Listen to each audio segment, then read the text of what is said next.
Syukur. Kak perasan apa-apa dah ni selepas Kak makan madu ni? Ni rasanya pertama hujan. Perasan tak jadi apa lepas Kak makan madu? Kalau hujan, Cakap Ha. lah. Ada Cerita. cuba cerita. Cerita. Ada mimpi apa? Ada rasa apa lepas Kak makan madu ni? Tak ada apa. Dulu masalah main dulu dah uzur sangat ni tak ingat dah sebab apa tu dulu. Tak ada betul tu. Lupa. Ha. Lupa bila dah siap lupa ada masalah. Dulu sebab apa Dia batuk, tak berhenti 2 minggu. Kira 20 hari ni cukup. Ini Ha? cukup 21 hari. Kan? Ha. Dan lepas tu ni batuk tak?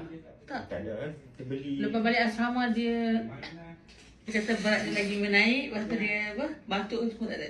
Oh, Alhamdulillah. Lepas dia makan madu tu, dia balik rumah saya terkejut tengok dia punya muka reaksi dia lain lah. Ya.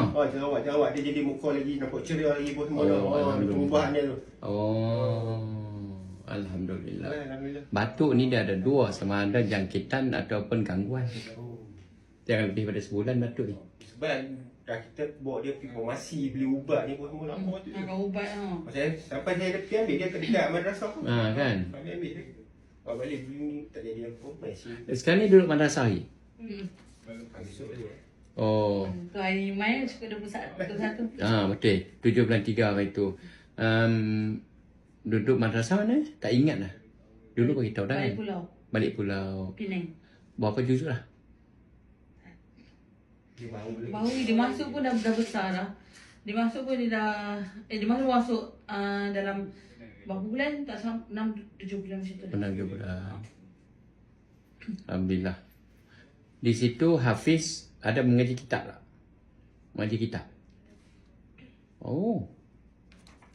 Balik pulau kat mana? Dia cawangan temuruk kah? banyak. Banyak. Dan tempat dia ni perempuan saja 22 orang je. Dia cukup umur 17.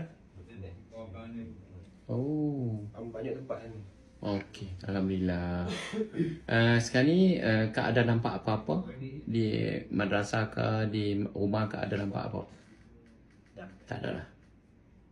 Kira sekarang ni rasa-rasanya masalah tu dah selesai lah. Saya nampak dia perubahan pun dah lain dah.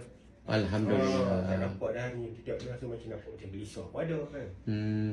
Tak ada. Tak ada lah. Tak ada lah. Alhamdulillah. Alhamdulillah. Syukur. Inilah semua dah sebi dah, buah pinggang semua dah sebi apa semua. Saraf ni yang stres. Saraf. Tulang belakang dulu dia letih. Bagaimana dia tahu?